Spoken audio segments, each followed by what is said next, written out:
The Crucible is a play about the Salem witch trials and how one accusation snowballed into the whole town being suspected of being a witch. The accusations had little to no evidence, which made sense because we know today that no one really was a witch. This seems to be commentary on politics in the real world because during this time the Red Scare was happening and people were being persecuted for being communists with no evidence against them. The Lottery is a short story made into a movie about a town that kills one person every year through the process of a lottery. The reason they did this was something no one really knew, and it was said that it promised safety for the town, but no one knew how. During this time, World War II just ended and the world was reflecting on how people could support corrupt leaders who were clearly doing immoral actions. The reason for this was because other people were following them, and it became the social norm to follow them as well. Both these stories discuss real world problems, and the common theme between both these works is the idea of conformity. In both The Crucible and The Lottery, there are characters who base their opinion purely on what others believe. Judge Hathorne in The Crucible is one of the main judges who decides whether someone is innocent or guilty. This judge almost always views a person as guilty, even though he was not given strong evidence to prove someone's guilt once in the play. And when John Proctor tried to show him evidence against the Charles, Hathorne accused him of attacking the courts.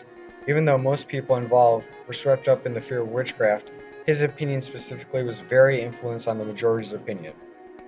His counterpart in the lottery would be Mr. Hutchinson's because he supports the lottery even when his wife is picked to be killed, much like Hathorne supports the witch trials even though there is no evidence.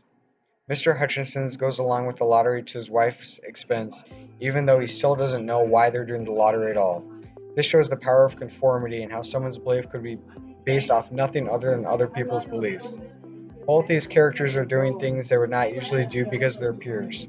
These characters reveal the author's perspective on conformity by symbolizing how the general public will go along with things that don't really make logical sense.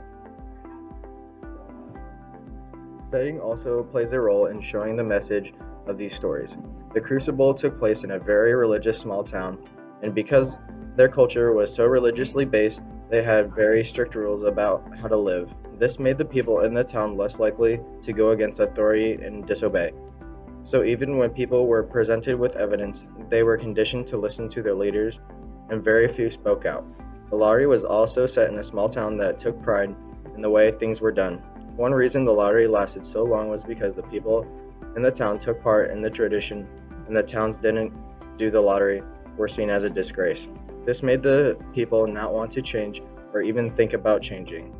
If the same people were put into the same situation in modern day America, there would be almost no chance they would make the same decisions. So place, time, and culture makes a huge difference on compliance.